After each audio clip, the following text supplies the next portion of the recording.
அஸ்ஸலாமு அலைக்கும் வரஹ்மத்துல்லாஹி வபரகாத்துஹு.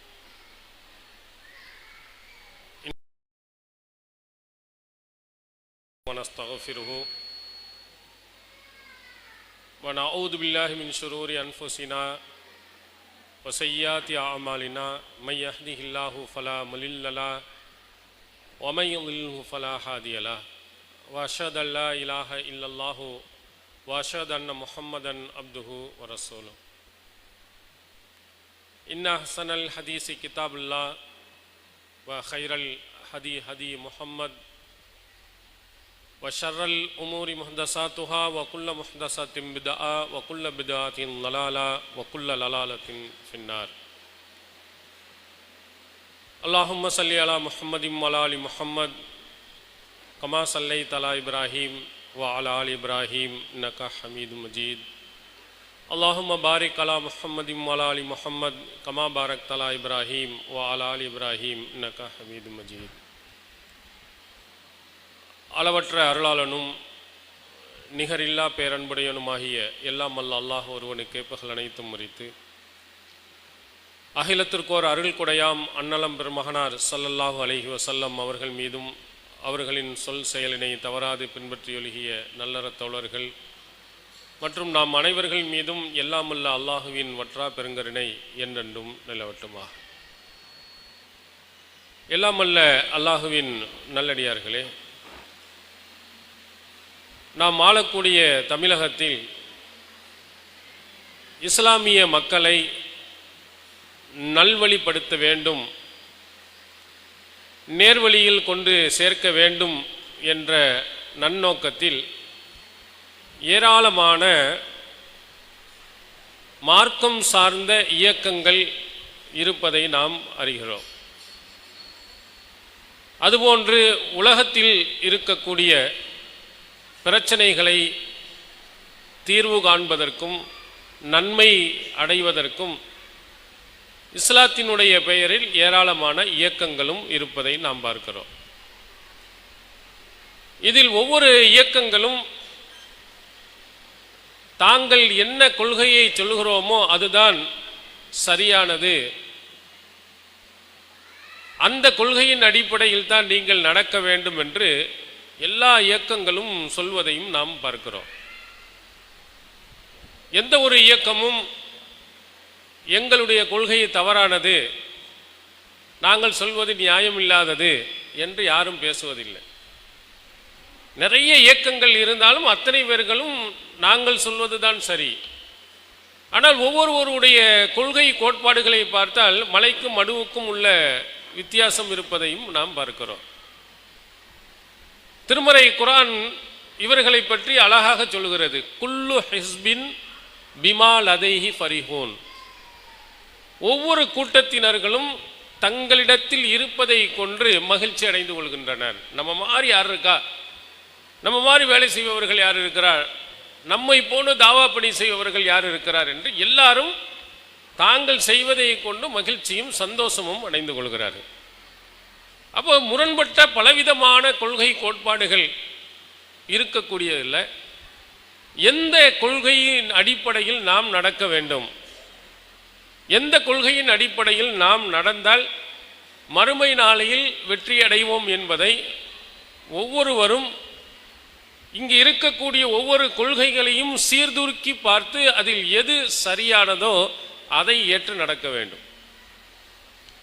திருமறை குர்ஆன் மறுமை நாளில் சொர்க்கத்தை பெறுபவர்களை பற்றி சொல்லும்போது பஷ்ஷிர் இபாதி அல்லதீன யஸ்தமிஊனல் கௌல ஃபயத்தபிஊன அஹ்ஸனா, என்னுடைய அடியார்களுக்கு நல்ல செய்தி சொல்லுங்கள், அவர்கள் சொற்கள் பலதரப்பட்ட எல்லாத்தையும் கேட்பார்கள், அதில் எது அழகானதோ அதை பின்பற்றி நடப்பார்கள். அதை கேட்காத இதை கேட்காத அவன்கிட்ட போகாத இவன்கிட்ட போடாதே அப்படிலாம் சொல்ல வேண்டியதில்லை. ஒவ்வொருத்தரும் ஒரு கருத்தை சொல்லுகிறார்களா, சொல்லுங்கள், அதில் எது சரியானது, எது சரியாக இருக்கிறது, எதை நாம் பின்பற்ற வேண்டும், இந்த அடிப்படையை நாம் கவனத்தில் கொண்டு அதையிலே சரியானதை நாம் பின்பற்றும் பொழுது அந்த அடியார்கள் மறுமை நாளில் சொர்க்கத்தை பெறுகிறார்கள். அப்போ அந்த அடிப்படையில் நாம் இன்று எத்தனையோ இயக்கங்கள் இருக்கிறது, மார்க்கம் சார்ந்த இயக்கங்கள் இருக்கிறது. அதில் நம்முடைய தமிழ்நாடு தௌஹீத் ஜமாத்தும் இருக்கிறது. அவர்களுக்கும் மற்றவர்களுக்கும் எத்தனை விதமான முரண்பாடுகள் இருக்கிறது. அப்போ நம்முடைய கொள்கை கோட்பாடுகள் என்ன, நாம் என்ன சொல்கிறோம், நாம் சொல்வதற்குரிய ஆதாரங்கள் என்ன, எதன் அடிப்படையில் இதை செய்ய வேண்டும் என்று சொல்கிறோம், எதன் அடிப்படையில் செய்யக்கூடாது என்று சொல்கிறோம் என்பதை சீர்தூக்கி நீங்கள் பார்த்தால் இது சரியானதா இல்லையா என்பதை உங்களுடைய மனசாட்சி உங்களுக்கு எடுத்து சொல்லும். நாம் இந்த உலகத்தில், இந்த தமிழகத்தில் பல ஆண்டுகளாக நாம் சொல்லக்கூடிய ஒரு அடிப்படையான கொள்கை கோட்பாடு, நாம் பின்பற்றுவதற்கு தகுதியானது திருமறை குர்ஆனும் நபிகள் பெருமகனார் அவர்களுடைய வழிகாட்டுதலும். இந்த ரெண்டை மட்டும்தான் நீங்கள் பின்பற்ற வேண்டும். இந்த இரண்டு தான் மறுமை நாளினுடைய வெற்றியினுடைய வழிகாட்டி. இந்த இரண்டின் அடிப்படையில் நடப்பவர்கள் தான் மறுமை நாளில் சொர்க்கத்தை பெற முடியும் என்பதை ஆணித்தரமாக நாம் அன்றிலிருந்து இன்று வரையிலையும் நாம் சொல்லி வருகிறோம். அந்த இரண்டில் ஒன்று திருமறை குர்ஆன். திருமறை குர்ஆனுடைய வழிகாட்டுதல் தான் நம்முடைய முதன்மையான ஒன்று. இதுதான் அடிப்படை. நமக்கெல்லாம் தெரிந்த திருமறை குர்ஆனுடைய வசனங்கள் இன்றைய தமிழகத்தில் தமிழ் மொழியில் எத்தனையோ மொழியாக்கங்கள் வந்திருக்கிறது. ஆங்கிலத்தில் இருக்கிறது, உருது மொழியில் இருக்கிறது, பல்வேறு மொழிகளில் ஏறத்தாழ 100க்கும் மேற்பட்ட மொழிகளில் திருக்குர்ஆன் மொழியாக்கம் செய்யப்பட்டுள்ளது. அதெல்லாம் நாம் அதனுடைய அர்த்தங்கள் என்ன என்ற ஒரு குறிப்பிட்ட காலங்களுக்கு முன்னால் ஒரு 1940 எல்லாம் பார்த்தால் தமிழிலே மொழியாக்கமே இல்லை. அப்போ அதற்கு பிறகுதான் தமிழாக்கம் வருகிற அந்த நேரத்தில் எல்லாம் திருக்குர்ஆனுடைய வசனங்களை வெறும் அரபியில் நாம் ஓதி இருப்போமே தவிர அதனுடைய பொருள் புரிந்திருக்காது. ஆனால் இப்போ நமக்கு தமிழில் கொடுத்துருக்காங்க, வேறு மொழிகள்லையும் கொடுத்துருக்குறாங்க, நாம் பார்த்துடலாம்.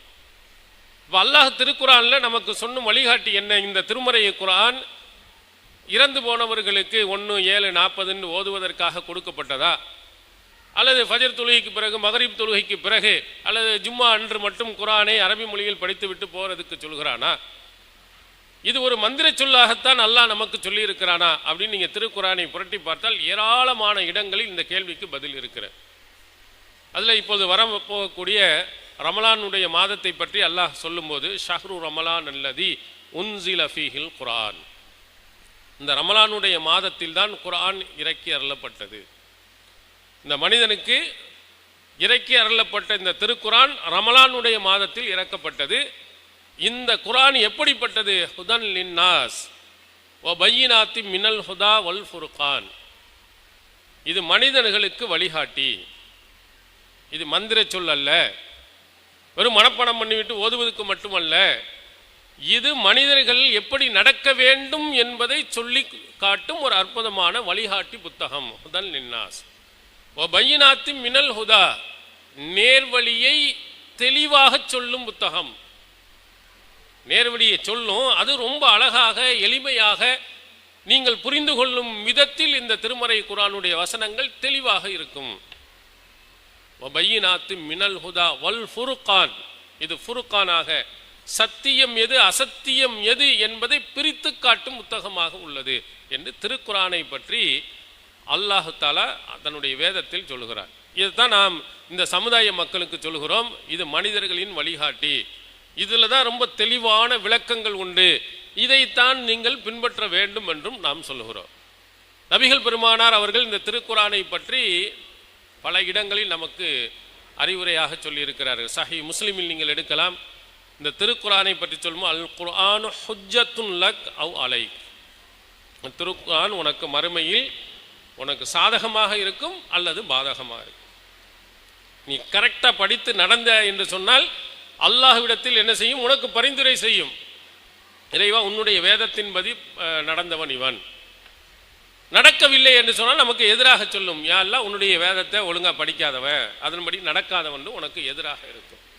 அதனால் திருமறை குர்ஆனை சரியாக படித்து பின்பற்றுங்கள் என்று நபி ஸல்லல்லாஹு அலைஹி வஸல்லம் அவர்கள் சொல்லியிருக்கிறார்.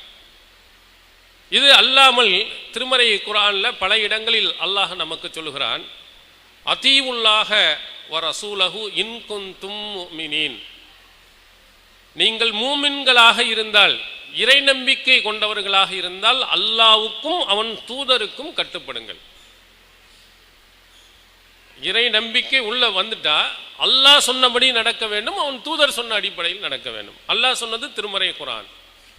இரண்டாவது அல்லாஹ்வின் தூதரினுடைய வழிகாட்டுதல். நீங்கள் உண்மையிலேயே இறை நம்பிக்கை உள்ளவர்களாக இருந்தால் எதை பின்பற்றும்? எங்க முன்னோர்கள் சொன்னார், எங்க மூதாதையர்கள் சொன்னாங்க அப்படின்னு நீ போயிடாத. அல்லாஹ்வின் நம்பிக்கை உள்ளவனாக இருந்தால் அல்லாஹ் சொன்னதை முதலில் கேள், அவன் தூதர் சொன்னபடி நீ கடந்த. ரெண்டு தான் இறை நம்பிக்கையாளவன் பின்பற்றக்கூடியது, இந்த இரண்டு. ஆனால் இந்த சமுதாயத்தில் நீங்கள் பார்த்தால் எல்லாம் தலைகீழாக ஓடும். இப்போ ரமலானுடைய மாதம் வருகிறது என்று சொன்னால் இரவு தொழுகை, தராவி தொழுகை 20 ரக்காயத்துகள் தொழுவார்கள். இது நபி ஸல்லல்லாஹு அலைஹி வஸல்லம் அவர்கள் நமக்கு காட்டித்தந்த எண்ணிக்கையா? நபிகளார் சொன்ன எண்ணிக்கை எவ்வளவு? ஆனால் நாம் என்ன செய்கிறோம்? எங்களுடைய முன்னோர்கள் மூதாதையர்கள் என்ன சொல்லி தந்தார்களோ அது மாதிரி 20 ரக்காயத்தை அதை குறைக்கவும் மாட்டோம், கூட்டவும் மாட்டோம், 20 தான் தொழுவோம். நீங்கள் உண்மையிலேயே இது மாதிரி பிரச்சனைகள் வந்தால் திருமறை குர்ஆன்ல கூட அல்லாஹ் சொல்கிறான், இன் தனாசாத்தும் ஃபீ ஷைஇன், ஒரு விஷயத்தில் உங்களுக்கு கருத்து வேறுபாடு வந்து விட்டால் ஃபருத்தூஹு இலல்லாஹி வ ரசூல், அல்லாஹ்விடத்திலும் அவனுடைய தூதரிடத்திலும் கொண்டு செல்லுங்கள். இன் குன்தும் தூமினூன பில்லாஹி வல் யௌமில் ஆகிர், அல்லாஹுவையும் ஆகிரத்தையும் நம்பியவர்களாக இருந்தால் உங்களுக்கு கருத்து வேறுபாடு வந்தால் அல்லாஹ்விடத்தில் கொண்டு செல்லுங்கள், அவன் தூதரிடத்தில் கொண்டு செல்லுங்கள். இதுதான் சிறந்தது, இதுதான் அழகிய தீர்வு என்றும் அல்லாஹ் நமக்கு சொல்லுகிறார். ஒரு சர்ச்சை வந்துருச்சுன்னா நீங்க எப்படி தீர்ப்பு வழங்கணும், இதைத்தான் நாம் இந்த சமுதாய மக்களுக்கு சொல்லுகிறோம். இது சரியா, அது தவறா, இதை ஏற்கலாமா, இது ஏற்கக்கூடாதா, 20 அல்லது 8, இப்படியெல்லாம் உங்களுக்கு சர்ச்சை வந்து விட்டால், அல்லாஹுவை நம்புபவர்களாக இருந்தால், அவன் ஆகிரத்தை நம்புபவர்களாக இருந்தால் அல்லாஹ்விடத்திலையும் அவன் தூதரிடத்திலையும் கொண்டு போய் சேரும். போய் அங்கே உரசி பாருங்க, 20 கரெக்டா அல்லது 11 கரெக்டா. நபிகளார் எப்படி எவ்வளவு தொழுது இருக்கிறாங்க? சஹீஹ் முஸ்லிமில் நீங்கள் எடுத்து பாருங்கள். அன்னை ஆயிஷா சித்திகா ரலியல்லாஹு அன்ஹா அவர்கள் சொல்வார்கள், நபிகளார் இரவு தொழுகை இஷா தொழுகை முடித்ததிலிருந்து சஹர் வரையிலேயும் 11 ரக்காயத்துகளுக்கு மேல் அவர்கள் தொழுததே இல்லை. இஷா முடிஞ்சிட்டா அதுலேருந்து ஸ்டார்ட் பண்ணிக்கிறங்க. சஹருடைய நேரம் ஃபஜர் டைம் வரையிலேயும் நபிகளார் தொழுத எண்ணிக்கை எவ்வளவு? இரவு தொழுகை நபிகளார் வீட்டில் தான் தொழுது இருக்கிறாங்க. அதனால அதிகமாக அன்னை ஆயிஷா சித்திகா ரலியல்லாஹு அன்ஹா அவர்களுக்குத்தான் தெரிந்திருக்கிறது. அவங்க சொல்லுகிறாங்க, நபிகளாரை கவனித்து அவர்கள் இறந்ததற்கு பிறகு இந்த சமுதாயத்துக்கு சொல்லுகிறார்கள், இரவு தொழுகை மொத்தமே 11 தான். இஷாவுக்கு பிறகுலேருந்து நம்ம ஃபஜர் வரையிலையும் 11 ரக்காயத்துகள், 8 + 3, 3 வித்ரு 8 இரவு தொழுகை. இதை விட அதிகமாக தொழுதல். இது நபிகளாரினுடைய, இது நமக்கு சர்ச்சைகள் சண்டைகள் எதுவும் வருமானால் உடனே எங்கே கொண்டு போய் நபிகளாருடைய பொன்மொழிகளுடன் ஒப்பிட்டு பாருங்கள், அழகிய ஒரு தீர்வு கிடைக்கும். ஆனால் இதையெல்லாம் நாம் மக்களிடத்தில் போய் சொல்லும் பொழுது அவர்கள் என்ன சொன்னார்கள்? நபிகளாருடைய காலத்தில் இணை வைப்பவர்கள் முஷ்ரிக்கீன்கள் என்ன பதில் சொன்னாங்களோ அதே மாதிரி சொல்கிறார்.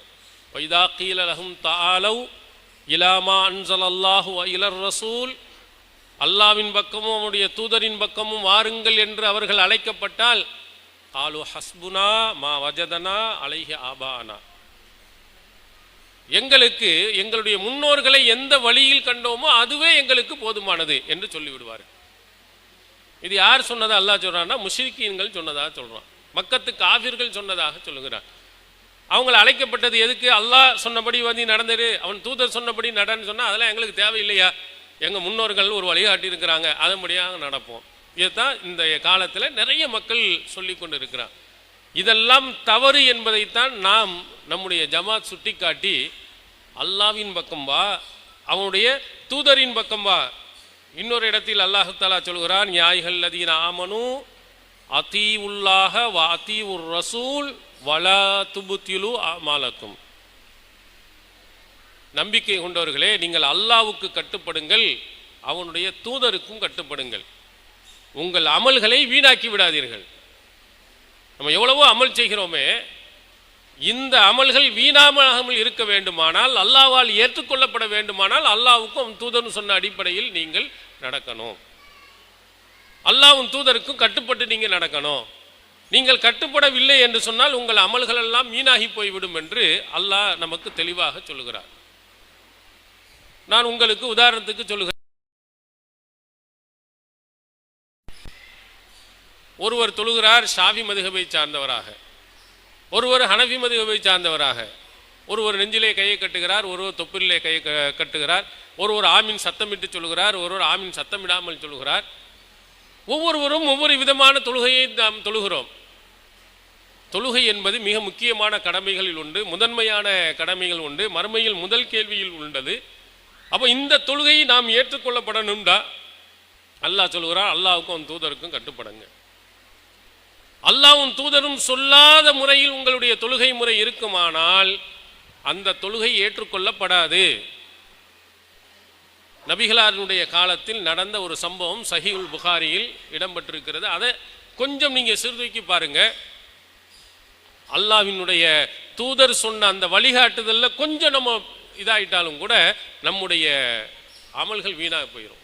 நபிகளார் பள்ளியில் இருக்கின்ற போது ஒருவர் வந்து தொழுகிறார். தொழுது முடித்து விட்டு ரசூல் ஸல்லல்லாஹு அலைஹி வஸல்லம் அவர்களுக்கு சலாம் சொல்லுகிறார். நபிகளார் சலாத்துக்கு பதில் சொல்லுகிறார்கள். சொல்லி முடித்து சொல்லுகிறார்கள், சல்லி ஃபஇன்னக லம் துஸல்லி, நீ தொழவில்லை, மீண்டும் போய் தொழுகிறார். அப்புறம் தொழுவு முடிச்சுட்டு வந்து ரசூலுல்லாஹ்ட்ட சலாம் சொல்லுகிறார். சலாம் சொன்ன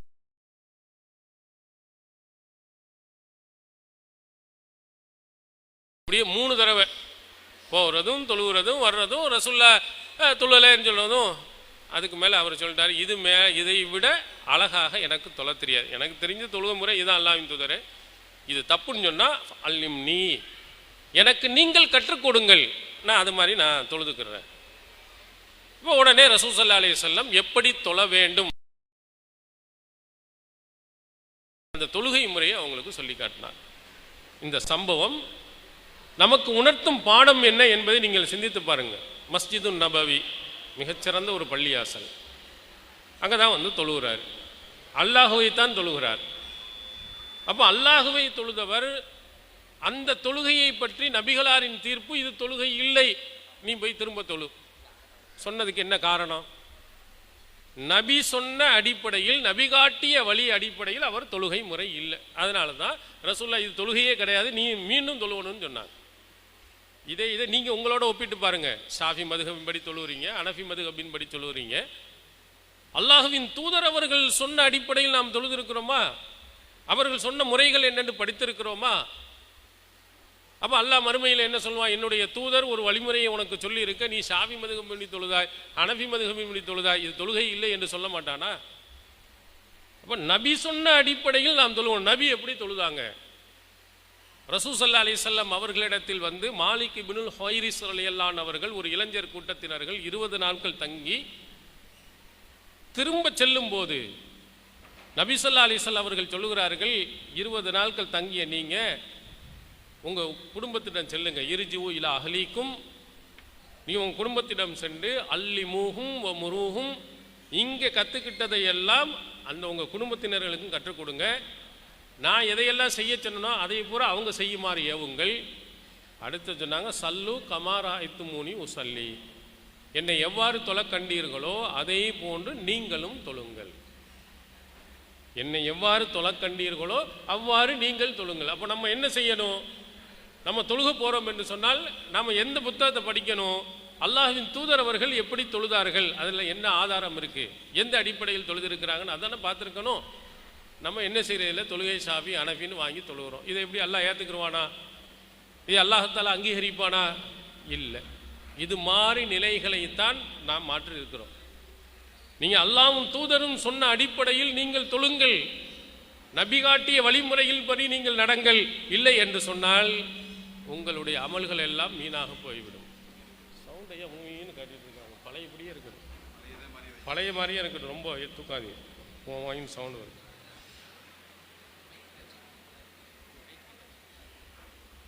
அதான் கத்துது பாருங்க, சவுண்டியா வருது. முன்னாடி உள்ளது நல்லா இருந்துச்சு, தெரியல, அப்படியே இருக்கட்டும். அடுத்து திருமறை குர்ஆன் நமக்கு இது நான் உதாரணத்திற்காக வேண்டி தொழுகை நோன்பு அப்படின்னு சொல்கிறேன். அல்லாஹ் அழகாக சொல்கிறான், லக்கது கான லக்கும் ஃபீ ரசூலில்லாஹி உஸ்வத்துன் ஹசனா. அல்லாஹுவின் தூதரிடத்தில் உங்களுக்கு அழகிய முன்மாதிரி இருக்கிறது. லிமன் கான எர்ஜுல்லாஹ வல்யோமில் ஆஹிர் வதக்கர் அல்லாஹ கசீரா. அல்லாஹுவையும் ஆகிரத்தையும் நம்பி அல்லாஹுவை அதிகம் தியானம் செய்யக்கூடியவருக்கு அல்லாஹுவின் தூதரிடத்தில் அழகிய முன்மாதிரி இருக்கு. டோட்டலாக அல்லாஹ்வின் தூதர் தான் உங்களுக்கு முன்மாதிரி. வேற யாரையும் நீங்கள் முன்மாதிரியாக என்ன செய்யக்கூடாது, கொள்ளக்கூடாது. அல்லாஹ்வும் தூதரும் சொன்ன அடிப்படையிலேயே நீங்கள் என்ன செய்யுங்கள், நடங்கள். தொழுகையாக இருக்கட்டும், நோன்பாக இருக்கட்டும், திருமணமாக இருக்கட்டும், கொடுக்கல் வாங்கலாக இருக்கட்டும், எதா இருந்தாலும் அல்லாஹ்வின் தூதருடைய வாழ்க்கையில் எப்படி வழிகாட்டப்பட்டுள்ளது என்று பாருங்கள். இதுதான் ரசூலுல்லாஹி ஸல்லல்லாஹு அலைஹி வஸல்லம் அவர்களை பற்றி திருமறை குர்ஆன் ஒட்டுமொத்தமாக உங்கள் அனைவர்களுக்கும் அல்லாஹ்வின் தூதர் அவர்கள் முன்மாதிரி. ஆனால் நம்மிடத்தில் இருப்பது முன்மாதிரி அல்லாஹ்வின் தூதர் அவர்களை பெருமையாக, சந்தோஷமாக, மகிழ்ச்சியாக பேசிக்கொள்கிறோம். ஆனால் முன்மாதிரியாக எடுத்துக்கொள்வதில்லை. எதை சொன்னாலும் என்னுடைய முன்னோர்கள், என்னுடைய மூதாதையர்கள். இந்த இப்போ வரப்போது ரமலான் மாதம், அதுக்கு முன்னாலே ஷாபான். இந்த ஷாபான் 15 வந்து விட்டால் ஷபே பராத் என்று நாம் என்ன செய்கிறோம், கொண்டாடுகிறோம். அதில் ஒரு நோன்பு வைத்து விடுகிறோம். அதில் சில இபாதத்துகளை, வணக்க வழிபாடுகளை செய்கிறோம். நபிகளார் அப்படி செஞ்சிருக்கிறாங்களா? ஷபே பராத்தில் அந்த நாளையில் நோன்பு வைக்க வேண்டும் என்றோ, நபி ஸல்லல்லாஹு அலைஹி வஸல்லம் சில சிறப்பு வணக்கங்கள் ஈடுபட வேண்டும் என்று சொல்லியிருக்காங்கன்னா இல்லை. என்னன்னு ஏன் செய்கிறீங்க? இது காலங்காலமாக நாங்கள் அதானே செஞ்சுட்டு வரோம், எங்கள் முன்னோர்கள்லாம் இதைத்தானே செஞ்சுட்டு இருந்தாங்க. இப்படித்தான் என்ன செய்தார்கள், பதில் சொல்லி கொண்டு அந்த நபிகளார் காட்டாத வழிமுறைகளை எல்லாம் பின்பற்றுகிறாங்க. ஆனால் அல்லாஹ் சொல்லுகிறான், நீங்கள் அல்லாஹ்வையும் ஆகிரத்தை நம்பியவர்களாக இருந்தால் அல்லாஹ் அப்படி சொல்லி இருக்கிறானா என்பதை பாருங்கள், அவன் தூதர் சொல்லி இருக்கிறானா என்பதை நீங்கள் பார்த்து அதுக்கு பிறகு நீங்கள் முடிவு செய்யுங்க. ஐவலை தொழுகையில் நீங்கள் பாருங்க, எல்லா பள்ளியாசல்கள்லேயும் அல்லாஹுவை வணங்குறாங்க, தொழுகிறாங்க. முடிந்து சலாம் முடிந்ததற்கு பிறகு மைக்கை வைத்து கொண்டு அல்லாஹும்ம ஸல்லி அலா முஹம்மதின் வ அலா ஆலி முஹம்மதின் அப்படின்னு சொல்லிட்டு அரபியில் துவாவை ஓத ஆரம்பிச்சிடுறாங்க. பக்கத்தில் உள்ளவர்களுடைய காதுகளுக்கு இல்லை, வெளி மைக்கு கூட போட்டு என்ன செய்கிறாங்க, துவா செய்கிறாங்க. இது அல்லாஹ் நமக்கு என்ன வழிகாட்டி இருக்கிறான்? துவாவை பற்றி அல்லாஹ் நமக்கு என்ன சொல்லி இருக்கிறான்? உதுஉ ரப்பக்கும், உங்கள் இறைவனிடத்தில் பிரார்த்தனை செய்யுங்க, தலர்ருஅம் வ குஃபியா, பணிவாகவும் ரகசியமாகவும் துவா செய்யுங்க. இது திருக்குர்ஆன் நமக்கு சொல்லும் அறிவுரை. துவா கேட்டிங்கன்னா பணிவு இருக்க வேண்டும், ரகசியமாக சத்தம் போட்டு வெளியில் உள்ளவங்களை கேட்குற மாதிரி இருக்கக்கூடாது. திருக்குர்ஆன் துவா செய்வதற்கு ஒரு அழகான அறிவுரையை படைத்த இறைவன் நமக்கு சொல்கிறான். அதுக்கு நம்ம கட்டுப்பட மாட்டேங்கிறோம். இமாம் சத்தம் போட்டு கேட்கணும், பின்னாடி நின்று நம்ம ஆமீன் சொல்லணும். நபிகளாரினுடைய வாழ்க்கையில் 23 ஆண்டு காலம் நபித்துவ வாழ்க்கையில் என்றாவது ஒரு நாள் தொழுகையில் நபிகளார் ஐவேளை தொழுகை முடித்ததற்கு பிறகு அவர்கள் துவா செய்து பின்னால் இருக்கக்கூடியவர்கள் ஆமீன் சொன்னார்கள் ஏதாவது ஒரு நபிமொழி உண்டா? ஒன்று கூட கிடையாது. தொழுகையில் கேட்க சொல்லி இருக்கிறாங்க, சஜிதாவில் கேளுங்கள் என்று சொல்லி இருக்கிறாங்க. அத்தஹியாத்தினுடைய கடைசி இருப்பில் விரும்பியதையெல்லாம் கேளுங்கள் என்று சொல்லி இருக்கிறாங்க. நபிகளார் அவர்கள் கூட்டாக சேர்ந்து நமக்கு சொல்லலை. நம்ம தனித்தனியாக அவங்க விரும்பிய டயத்தில் கேட்கலாம் அல்லது கேட்காமல் கூட போகலாம். நபிகளாரினுடைய இந்த வழிமுறைகளை எல்லாம் மீறி புதிய புதிய பித்அத்துகளும் மார்க்கத்தில் இல்லாதவைகள் எல்லாம் இந்த சமுதாயத்தில் உள்ளே புகுந்து வந்து கொண்டே இருக்கும் பொழுதுதான் நாம் இவைகள்லாம் மார்க்கம் அல்ல. ஒருவர் இறந்து போய் விட்டார் என்றால் என்ன செய்ய வேண்டும் என்று மார்க்கம் சொல்லுகிறது. ரப்பனா இக்ஃபிர் லனா வ லி இஹ்வானினா அல்லதீன சபக்கூனா பில் ஈமான், எங்களுக்கு முன்னால் ஈமானுடன் சென்று விட்டவருடைய பாவங்களை மன்னிப்பாயாக அப்படின்னு பிரார்த்தனை செய்ய சொல்லுகிறது. இறந்து போனவர்களுக்கு 1ஆம் பாத்தியா, 7ஆம் பாத்தியா, 40ஆம் பாத்தியா என்றெல்லாம் ஓதுவதற்கு நபிகளார் நமக்கு வழிகாட்டி இருக்காங்களா? ரசூலுல்லாஹ் காலத்தில் யாருமே இறந்து போகவில்லையா? நபியாளுடைய மனைவி இறந்து போனாங்க, அவங்களுடைய பிள்ளைகள் இறந்து போனாங்க, அவங்க சித்தப்பா பெரியப்பாங்கள் இறந்து போனாங்க, நபி தோழர்கள் இறந்து போயிருக்கிறாங்க, நபி தோழியர்கள் இறந்து போயிருக்காங்க. நபிகளார் உயிருடன் இருக்கும் போதே என்றாவது 1, 7, 40 ஓதியிருக்காங்களா? இல்லையே. திருக்குர்ஆன் நமக்கு காட்டும் வழிகாட்டி அந்த இறந்தவருடைய பாவங்களை மன்னிப்பதற்காக துவா செய்யுங்க. இறந்தவருக்காகவே ஜனாசா தொழுவுங்க, ஜனாசாவிலே அவருடைய பாவங்கள் மன்னிப்பதற்காக நீங்கள் பிரார்த்தனை செய்யுங்கள். இதுதான் நமக்கு காட்டி தந்த வழிமுறை. 1-7 ஃபாத்தியா ஓதுவதற்கோ பிரியாணி சாப்பாடு செஞ்சு கொடுப்பதற்கோ இதெல்லாம் நபிகளார் காட்டவே இல்லை. ஆனாலும் நம்ம முன்னோர்கள் மூதாதையர்கள் என்று நாம் என்ன செய்கிறோம், உள்ளே புகுந்து போய்கிட்டே இருக்கிறோம். நபிகளார் காட்டாத வழிமுறைகள் எல்லாம் வழிகாட்டுதல் என்று சொல்லுகிறோம். இதெல்லாம் மார்க்கம் நமக்கு காட்டி தந்தவை அல்ல. இந்த பிரச்சாரத்தை தான் நாம் எடுத்துக்கொண்டு போகிறோம். அல்லாஹ் சொன்ன எந்த அமல்கள் நீங்கள் செய்தாலும் அல்லாஹ்வும் தூதரும் சொன்னானா அப்படின்னு பாருங்க. குறிப்பாக பெண்கள் பாருங்க, பெண்களை தான் நிறைய ஏமாத்துகிறார்கள். சுன்னத் என்று சொன்னால் அவங்க உணவு பூர்வமாக எதையும் அணுகக்கூடியவர்கள். நம்முடைய வாப்பா நம்முடைய அம்மா அவங்களுக்கு ஃபாத்தியா ஓதணும் அது ஓதணும் என்று சொன்ன உடனே அப்படி இலகி போய் என்ன சொன்னாரோ அதையெல்லாம் கேட்டு போயிடுறாங்க. ஆனால் நபிகளாருடைய காலத்தில் இருந்த நபிகளாரால் உருவாக்கப்பட்ட அந்த பெண்மணிகள் எல்லாம் மார்க்கம் காட்டித்தராத வழிமுறையின் பக்கம் போனதே இல்லை. நீங்கள் சிறந்த நபித்தோழியான ஆயிஷா சித்திகா ரலியல்லாஹு அன்ஹா அவர்கள் உங்களுக்கெல்லாம் ஒரு அழகான நபிகளாரினுடைய அறிவுரையை நமக்கு சொல்லி தந்திருக்கிறாங்க. சஹீஹ் முஸ்லிமில் எடுத்து பாருங்க. மன் அமில அமலன் லைஸ அலைஹி அம்ருனா ஃபஹுவ ரத்துன். ஒரு அமலை செய்கிறார், அதில் நம்முடைய அங்கீகாரம் அங்கே இல்லை என்றால், நம்முடைய கட்டளை இல்லை என்றால் அது ரத்து செய்யப்படும், நிராகரிக்கப்படும். இதை மனசில் வச்சுக்கிறீங்க. நீ எந்த அமல் இருந்தாலும் நபிகளாரினுடைய கட்டளை உண்டா, அங்கீகாரம் உண்டா, திருக்குர்ஆனுடைய அறிவுரை உண்டா, அது செய்ய வேண்டும் என்ற கட்டளை உண்டான்னு பாருங்க. இல்லை என்றால் அது நிராகரிக்கப்படும். எவ்வளவு அமல்களில் எங்கே இதுக்கு ஹதீஸ் இருக்கா இதுக்கு ஹதீஸ் இருக்கா நீங்கள் எடுத்து பார்த்தீங்கன்னா 99% நாம் செய்யும் அமல்களுக்கு ஒன்றுக்குமே ஆதாரம் கிடையாது. எல்லாம் முன்னோர் மூதாதையர்கள் சொன்னார்கள்னு அப்படியே தான் போயிட்டே இருக்கிறோம். அவைகளெல்லாம் ஏற்றுக்கொள்ளப்படாது என்று நபி ஸல்லல்லாஹு அலைஹி வஸல்லம் சொன்ன செய்தியை ஒரு பெண்மணி தான் இந்த சமுதாயத்திற்கு சொல்லி இருக்கிறார். எப்படியெல்லாம் இந்த சமுதாயத்தில் இருக்கக்கூடியவர்கள் ஏமாற்றப்பட்டு இருக்கிறார்கள். ஃபாத்தியா என்ன போல தஞ்சை மாவட்டங்கள்லாம் பார்த்தீங்கன்னா அங்கே காவாய் தண்ணீர் ஓணும். அங்கே அடிக்கடி பாம்புகள் வெளியே வரும். அது தண்ணீர் பாம்பு வீட்டுக்குள்ளே நுழைஞ்சிடும். அடிக்கடி வீட்டுக்குள்ளே நுழைஞ்ச உடனே அதுக்கு என்ன சொன்னாங்க, அதுக்கு ஒரு ஃபாத்தியா ஓதுங்க. யார் மேலே ஃபாத்தியா ஓதுரு? மூசா நபிக்கு ஒரு ஃபாத்தியா ஓதுனீங்க, எல்லா பாம்பும் வராமல் ஓடி போயிடும். மூசா நபியை அந்த பாம்பை பார்த்து பயந்தாருன்னு தான் அல்லாஹ் சொல்கிறான். கைத்தடியே எல்லாம் போட சொல்கிறான். அதை பிடிங்க இருந்தோன்னா அது பாம்பா மாற அல்லாஹ் சொல்கிறான், லா தக பயப்படாதீங்க, நான் திரும்பவும் அது கைத்தடியாக நான் மாற்றிடுவேன். மூசா நபி பயந்ததாகவும் அல்லாஹ் பயப்படாதீங்கன்னு சொல்கிறான். தமிழே பழமொழி சொல்லுவாங்க, பாம்பு என்றால் படையும் நடுங்குண்டு. இப்போ இங்கே இடையில ஒரு பாம்பு உள்ளே விட்டால் என்ன ஆகும்? செதறி எல்லாமே எங்கெங்கே ஓடி போயிடுவாங்க. எந்த இதாக இருந்தாலும் முடியும், எவ்வளோ பெரிய ஆளாக இருந்தாலும் பயந்து ஓடத்தான் செய்வான். மூசா நபியும் சாதாரண மனிதர் தான், அவரும் பயந்தார் தான் சொல்கிறான். ஆனால் இங்கே எப்படி ஜாயிண்ட் பண்ணுறான்? மூசா நபி பாம்பு ரைட்டு, மூசா நபிக்கு ஒரு ஃபாத்தியா ஆகுது. இப்படியெல்லாம் மோதி தஞ்சை மாவட்டங்களில் பாம்பு வந்துட்டால் மூசா நபிக்கு ஒரு ஃபாத்தியா ஆகுதுங்க.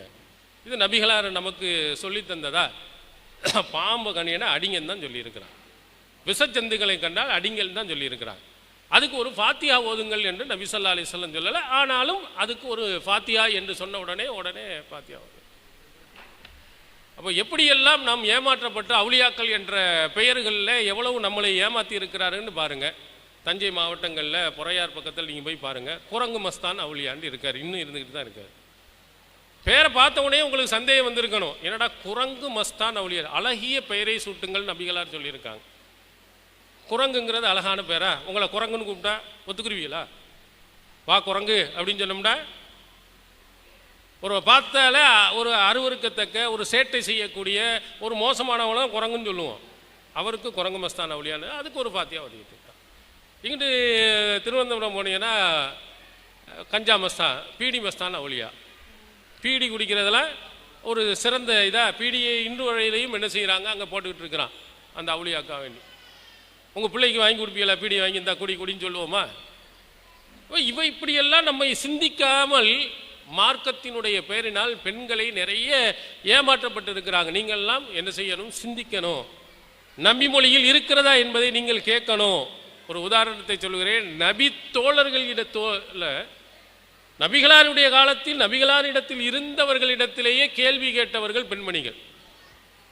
உம்மு யாக்கூப் என்று சொல்லக்கூடிய ஒரு பெண்மணி, சஹீஹுல் புகாரியில் எடுத்து பாருங்க. இப்னு மசூத் மிகச்சிறந்த ஒரு நபித்தோழர், ஆரம்ப காலத்தில் இஸ்லாத்தை தழுவியவர், காத்திபுல் வஹி, வஹியை எழுதியவர், 70க்கும் மேற்பட்ட திருமறை குர்ஆனுடைய அத்தியாயங்களை வைத்திருந்தவர். திருக்குர்ஆனுடைய வசனங்கள் வேறு யாரிடத்திலாவது இருந்தால் உடனே எவ்வளவு தூரமாக இருந்தாலும் போய் புறப்பட்டு போய் அதை பெற்று வந்தவர் மிகச்சிறந்த ஒரு நபித்தோழர் அப்துல்லா பின் மசூத் ரலியல்லாஹு அவர்கள். அவர்கள் சொன்னதாக ஒரு செய்தி பரவுகிறது. ஒட்டு முடி வைப்பவர்களை அல்லாஹ் சபிக்கிறான். முடி உதிர்ந்துருச்சுன்னு சொன்னால் சௌரி முடியை வாங்கி வச்சுக்கிட்டோம்னா அது அல்லாஹ்வின் சாபத்திற்கு உரியது. இந்த செய்தி அப்படியே பரவி ஒரு பெண்மணி உம்மு யாக்கூப் என்று சொல்லக்கூடிய ஒரு பெண்மணியின் காதுகளுக்கு எட்டுது. அவர்கள் உடனே புறப்பட்டு வந்துட்டாங்க. அல்லாஹ் சபிக்கிறான் என்று சொன்னால் எங்கே இருக்கணும்? திருக்குர்ஆனில் தானே இருக்கணும்.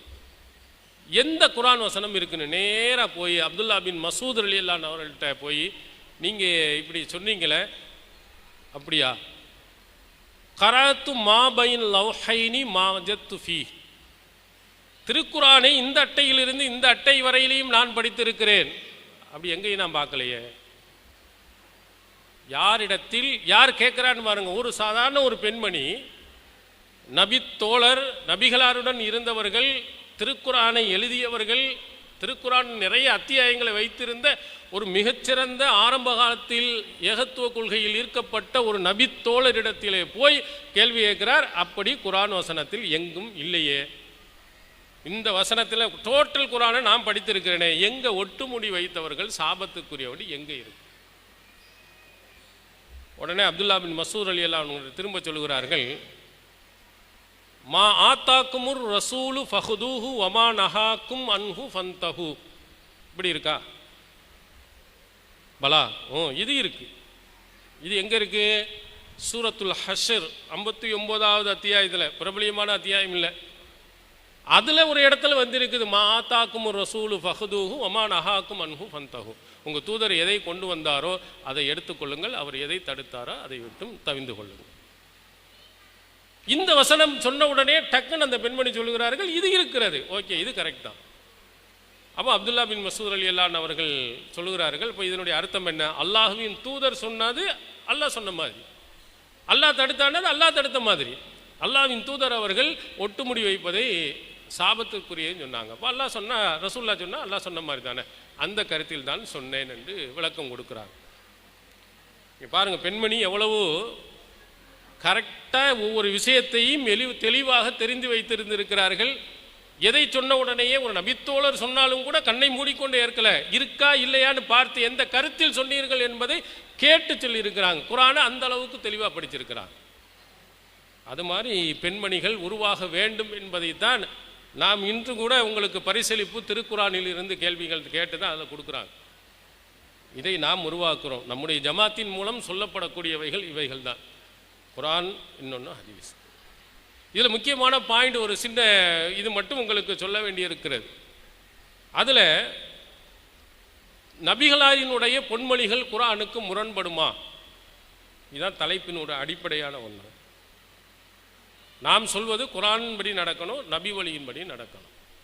அப்போ குர்ஆன் ஹதீஸ் என்று இருக்கும் என்று சொன்னால் அல்லாஹ்வின் தூதருடைய கருத்து குர்ஆனுக்கு முரணாக சொல்வார்களாண்டா எந்த ஒரு சிறு பிள்ளையும் சொல்வார்கள் இல்லை, கண்டிப்பாக இருக்காது. இந்த திருக்குர்ஆனை விளக்குவதற்கு தான் நபியே வந்தாங்க. நபிகளாருக்கு தான் திருக்குர்ஆன் இறக்கப்பட்டது. திருக்குர்ஆனுடைய சட்டத்தை, அல்லாஹ்வினுடைய சட்டத்தை மீறி எதிராக அல்லாஹ்வின் தூதர் அவர்கள் சொல்வார்களாண்டா கண்டிப்பாக சொல்ல மாட்டாங்க. இது 100% அதற்கு மேலும் நாம் சொல்லலாம், நபியின் சொல் குர்ஆனுக்கு முரணாக ஆகும். ஆனால் சில செய்திகளை நாம் என்ன செய்கிறோம், குர்ஆனுக்கு முரண் என்று பின்பற்றக்கூடாது, இதை ஏற்கக்கூடாது என்று சொல்கிறோம் என்றால் அது நபியினுடைய சொல் என்று நாம் இருக்கு. நபியினுடைய சொல் என்று பொய்யாக சொல்லப்பட்டுள்ளது, நபியினுடைய கருத்தாக தவறாக சொல்லப்பட்டுள்ளது. இது நபியே சொன்னது இல்லை என்று தான் சொல்லுகிறோமே தவிர நபி சொன்னது என்று உறுதியான ஒன்றை நாம் எங்கேயும் மறுப்பதில்லை. நபி ஸல்லல்லாஹு அலைஹி வஸல்லம் அவர்கள் சொன்னதாக ஒரு செய்தி இருக்குமானால் அந்த செய்தியை முதல்ல உறுதி செய்யணும், இது நபி சொன்னதா இல்லையா. சில விஷயங்கள் நாம் பார்த்த உடனேயே சொல்லிவிடலாம், இது நபியின் கூற்றே கிடையாதுன்னு நீங்கள் சொல்லிடலாம். இதுக்கு அறிவிப்பாளர் கரெக்டாக இருக்காங்களா, எந்த புத்தகத்தில் இருக்காங்களா நீங்கள் பார்க்க வேண்டியதில்லை. இப்போ உதாரணத்துக்கு ஒரு செய்தியை சொல்கிறேன், அரபி மூலத்தில் உள்ளது தான். அழகிய பெண்களை பார்ப்பது பார்வையை கூர்மையாக்கும். அப்படின்னு நபிகளார் சொல்லியிருக்கிறாங்க.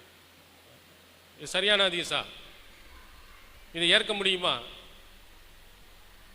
நல்ல அழகான பொம்பளையில் போய் பார்த்துக்கிட்டே இருந்தீங்கன்னா கண்ணு பளபளபளன்னு என்ன செய்யும், கண் பார்வையெல்லாம் கூடிக்கிட்டு போகும். இப்படி ரசூலுல்லாஹ் சொல்லுவாங்களா?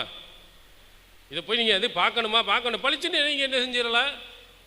திருக்குரானை பெண்களை பார்த்தா தலையை குனிஞ்சிக்கிட்டு தான் சொல்லுது. இது எப்படி ரசூலுல்லாஹ் சொல்லுவாங்க? நீ என்ன அரபியில் எதில் சொன்னாலும் இது கரெக்ட் இல்லைன்னு நீங்கள் பளிச்சுன்னு உடனே சொல்லிடலாம். இன்னொரு செய்தி அரபி மூலத்தில் பதிவு செய்யப்பட்டதை தான் நான் சொல்கிறேன். இல்லை புத்தகத்தில் எழுதப்பட்ட ஒன்று ரசூலுல்லாஹ் சொன்னாங்கன்னு அதுவும் இருக்குது. அல்லாஹ் தன்னை எப்படி படைத்து கொண்டான்?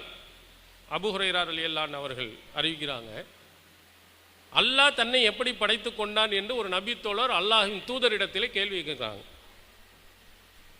உடனே ரசூலுல்லாஹ் பதில் சொல்லுகிறாங்க, அல்லாஹ் முதல்ல குதிரையை படைச்சான், குதிரையை ரொம்ப வேகமாக ஓட விட்டான்.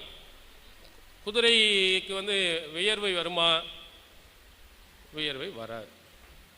அப்போ எவ்வளவு வேகமாக ஓடி இருந்தால் வேர்வை வந்திருக்கும். அவ்வளவு ஃபாஸ்ட் கடுமையாக ஓட விட்டு அந்த வியர்வை துளியில் இருந்து அல்லாஹ் தன்னை படைத்து கொண்டான். இப்படி ஒரு செய்தி இருக்கு. இது ஏற்றுக்கிற மாதிரி உள்ளதா இல்லையா? ஏற்றுக்கலாம் தானே? இது படித்த உடனே உங்களுக்கு விளங்குது. அல்லாஹ் தன்னை எப்படி படைச்சான்னா குதிரையை படைச்சது யாரு? அது கேள்வி நிற்கிதுல. உழப்பலா இருக்கா? குழப்பமா இருக்கா? அல்லாஹ் தன்னை எப்படி படைத்து கொண்டான்னு முதல்ல குதிரை வந்தா குதிரையை படைத்தது யாரு? இப்படியெல்லாம் சில செய்திகள் பார்த்த உடனேயே அல்லாஹ்வின் தூதர் அவர்கள் சொல்லியிருக்க மாட்டாருங்க. நீங்களே வெளியெல்லாம் படிங்க, இந்த செய்தியை சொன்ன உடனே என்ன ஒரு உளர்ற மாதிரி இருக்க அப்படின்னு நீங்கள் சொல்லிடலாம். இப்படியும் சில செய்திகள், இன்னும் சில செய்திகள் உண்டு. அந்த செய்திகள் எப்படிப்பட்ட செய்திகள் என்றால், திருமறை குர்ஆனுடைய சட்டங்களுக்கு முரணாக இருக்கும். அதை பற்றி ஹதீஸ்களை அறிஞர்கள் சொன்ன ஒரு கருத்தை நம்ம சொல்கிறோம் பாருங்க. ஐயக்கூன முனாக்கிரன் லி நஸ்ஸில் கிதாப் அந்நுகத் என்ற நூலில் பதிவு செய்ய ஹதீஸ் கலை விதிகளினுடைய திருக்குர்ஆனுடைய நேரடியான சொல்லுக்கு முரணாக ஒரு செய்தி இருக்குமானால் அது இட்டுக்கட்டப்பட்ட செய்தி. ரசூலுல்லாஹ் சொல்லலை, ரசூலுல்லாஹ் சொன்ன மாதிரி பொய்யா இட்டுக்கட்டியிருக்காங்க. அல்லாஹ் சொன்ன அந்த சட்டத்துக்கு முரணாக, மாற்றமாக, எதிராக அல்லாஹ்வின் தூதர் அவர்கள் சொன்னதாக ஒருத்தன் சொன்னான்டா அது இட்டுக்கட்டப்பட்டதுன்னு விளங்கிக்கிறங்க. அதை நீங்கள் ஏற்க வேண்டியது. இது நம்ம சொன்னதெல்லாம் இல்லை, அறிஞர்கள் முந்தைய காலத்தில் சொன்ன ஒரு சட்டம். இது மாதிரி திருமறை குர்ஆனுக்கு முரணான ஒரு சில செய்திகள் அறிவிப்பாளர் வரிசை சரியாக இருந்தாலும் குர்ஆனுடைய சட்டங்களுக்கு முரணாக அமைஞ்சிருக்கு. அது மாதிரி செய்திகளை ஏற்காதீங்கன்னு. இது நாம் சொன்னதல்ல. நாம் சொன்னமே அறிவுச்சுடர் ஆயிஷா நாயி அவருடைய காலத்தில் இருந்தே இந்த விதிமுறைகள் பேணப்பட்டிருக்கிறது. சில செய்திகள் ரசூல் ஸல்லல்லாஹு அலைஹி வஸல்லம் அவர்களுக்கு அவருடைய சொல் குர்ஆனுக்கு முரண்படுற மாதிரி சிலர்கள் தவறாக அறிவிச்சுடுறாங்க. அதை ஏற்கக்கூடாது. உதாரணத்துக்கு ஒரு செய்தியை உங்களுக்கு சொன்ன, ஆயிஷா நாயினுடைய செய்தி சஹீஹ் முஸ்லிமில் 1694 இடம்பெற்றிருக்கு. இன்னல்லாஹ யுஅذிபுல் முஃமின பிபகாய் அஹதின், இன்னல்லாஹ யுஅذிபுல் முஃமின பிபகாய் அஹதின், யாராவது ஒரு அழுவதின் காரணத்தினால் முஃமின் வேதனை செய்யப்படுகிறார். இது ரசூலுல்லாஹ் சொன்னதாக உமர் ரலியல்லாஹு அவர்கள் சொல்கிறாங்க, இப்னு உமர் ரலியல்லாஹு அவர்கள் சொல்கிறாங்க. இந்த செய்தி ஆயிஷா நாயினுடைய காதுகளுக்கு எட்டுகிறது, சொல்லப்படுகிறது. இப்போ வீட்டில் உட்கார வச்சு நீங்கள் அழுவுறீங்க, அல்ல சாதாரணமாக அழுவுறீங்க, அப்படி அழுதுகிறீர்கள் என்றால் இந்த அழுகையின் காரணத்தினால் அங்கே அடக்கம் செய்யப்பட்டவருடைய வேதனை அல்லாஹ் தஆலா அதிகமாக கொடுக்குறான். இவங்க அழுகுறதுக்காக வேண்டி அவங்கள வேதனை செல்கிறான் இப்படின்னு ஒரு செய்தி. அப்போ இந்த செய்தியை ஆயிஷா நாயி அவர்களிடத்தில் சொல்லும்போது யாரோ அழுகுறோம், யாருக்கோ வேதனை. உன் குடும்பத்தில் பாவம் அப்பாவி அவர் பாட்டு உள்ளே போய் அடக்கம் செய்யப்பட்டார், இவங்க அழுகுறதுக்காக வேண்டி அங்கே போய் வேதனை. ரசூலுல்லாஹ் அப்படி சொல்லலை. ரசூலுல்லாஹ் சொன்னதாக தான் சொல்லப்படுது, கிடையாது. ஏன் இல்லை அப்படின்னு சொல்கிறதுக்கு ஆயிஷா நாயி சொல்கிறாங்க, ஹஸ்புக்குமுல் குர்ஆன், இந்த கருத்து தப்புங்கிறதுக்கு குர்ஆனே உங்களுக்கு போதுமானது. லா தஸிரு வாஸிரத்தும் விஸர உஹ்ரா, ஒருவருடைய பாவச்சுமையை இன்னொருவர் சுமக்க முடியாதுன்னு ஒரு அடிப்படை விதியை திருக்குர்ஆன் சொல்லுது. இவன் செஞ்ச தப்புக்கு அவனை அடிக்கக்கூடாது. எவன் தப்பு செஞ்சானா அவன் அடி. எவன் ஒப்பாரி வச்சு அழுகுறான் அவனுக்கு தண்டனை கொடுங்க. அவரை போய் எதுக்கு நீங்கள் வேதனை செய்கிறீங்க? இது திருக்குரானுடைய விதிக்கு முரணாக இருக்குது. இந்த செய்தி ரசூலுல்லாஹ் சொல்லலை. யார்கிட்ட வருது? ஆயிஷா நாயிட்ட வரும் பொழுது ஆயிஷா நாயி உமர் அவர்கள் சொன்ன, இப்னு உமர் அவர்கள் சொன்ன இந்த செய்தியை மறுக்கிறார்கள். காரணம், குரானுக்கு முரணா ரசூலுல்லாஹ் பேச மாட்டாங்க, சொல்ல மாட்டாங்க. குரானுடைய விதிக்கு மாற்றமாக நபிகளாருடைய கருத்து இருக்காது. இது தவறுதலாக ஏதோ ஒரு இதில் சொல்லிட்டாங்க. ரசூலுல்லாஹ் சொன்னது என்ன தெரியுமா?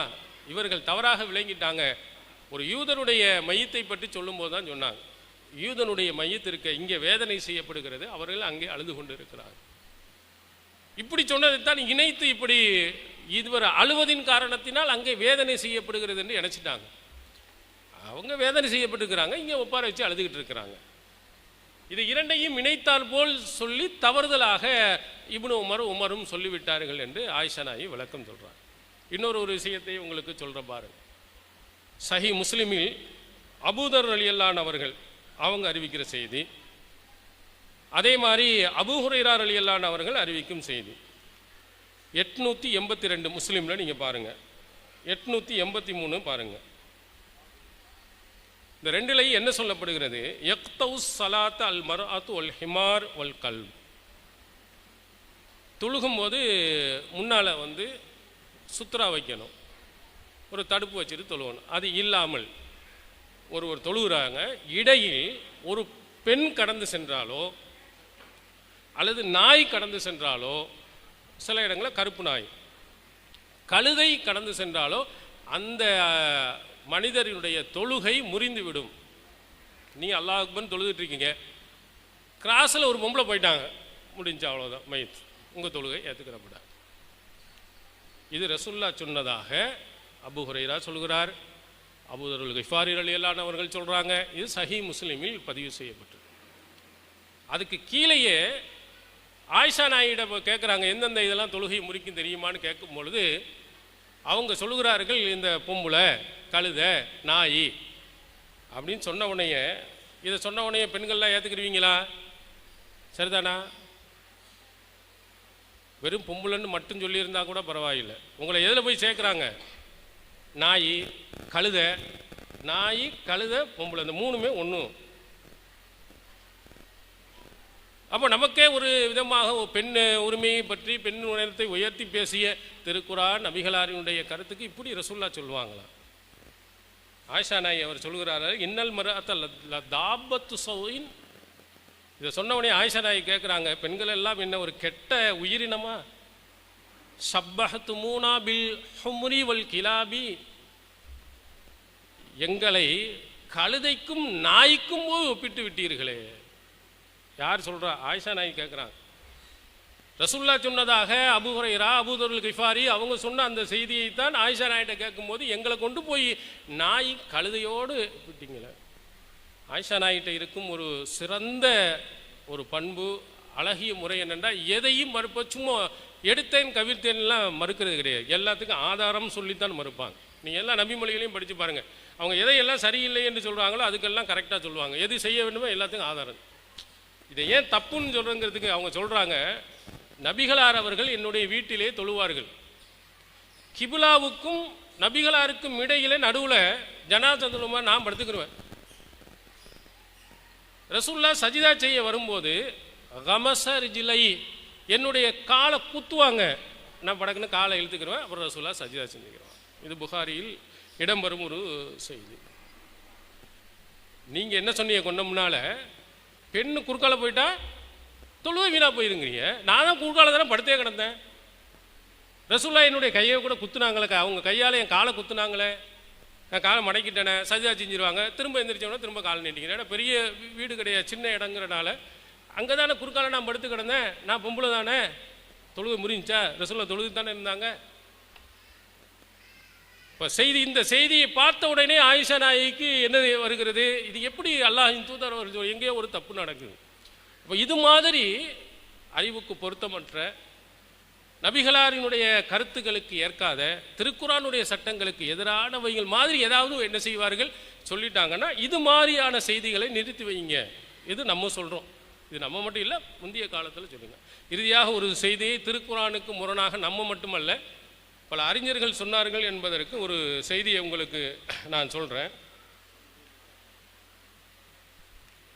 திருமறை குரானில் லில்லாஹி அலன்னாசி ஹிஜ்ஜுல் பைத்தி மனிஸ்ததா இலைஹி சபீலா சூரத்து ஆல இம்ரானில் 97வது வசனத்தில் இருக்குது. இதை ஒரு கவனத்தில் வைங்க.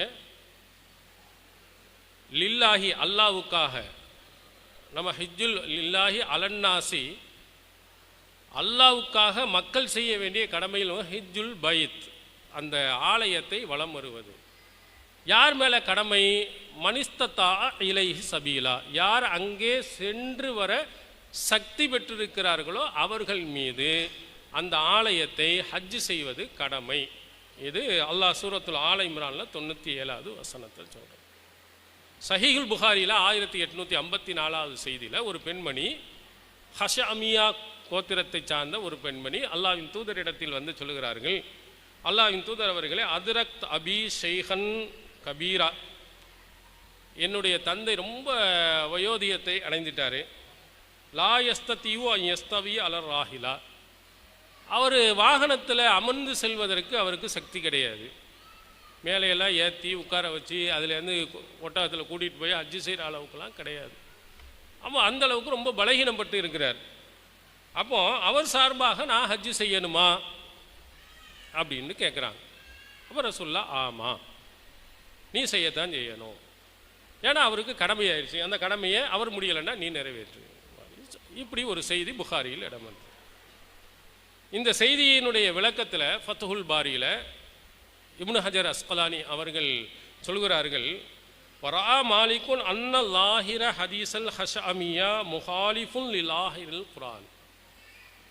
இந்த ஹஷஅமியா கோத்திரை சார்ந்த அந்த பெண்மணியினுடைய இந்த செய்தி திருக்குர்ஆனுடைய வெளிப்படையான கருத்துக்கு முரணாக இருக்கிறது என்று மாலிக் இமாம் கருதுகிறார்.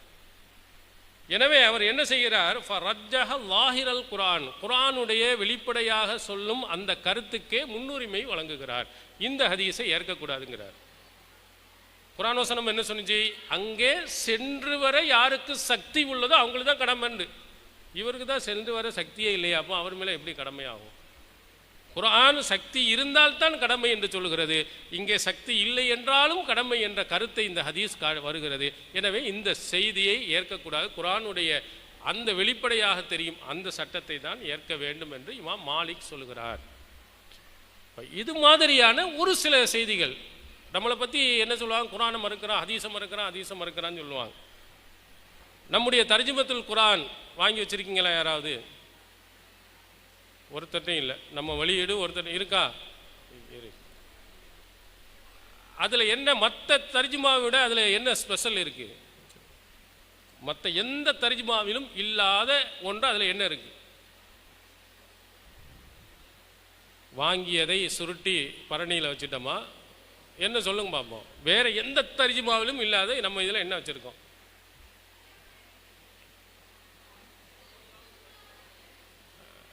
ரசூலுல்லாஹ்வுடைய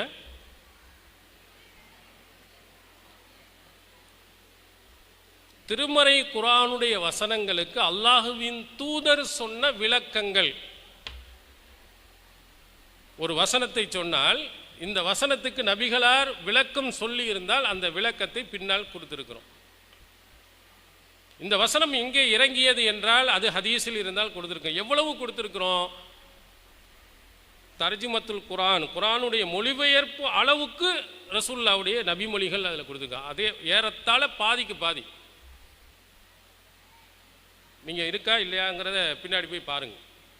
குர்ஆன் வசனங்கள் போட்டால் அது கீழே நம்பர் போட்டிருப்பாங்க, 15, 16, 18. 18ஆம் பக்கத்தில் போய் பார்த்தீங்கன்னா புகாரியில் உள்ள ஹதீஸு, முஸ்லீமில் இந்த ஹதீஸு, இந்த வசனத்தினுடைய நேரடி விளக்கமாகவோ அந்த வசனத்தில் இருக்கும் கருத்தை நபிகளார் தெளிவுபடுத்தும் விதமாகவோ ஒரு செய்தி இருக்குமானால் ஏறத்தாழ பாதிக்கு பாதி அளவுக்கு அதே அளவுக்கு நாம் ஹதீஸை கொடுத்துருக்குறோம்.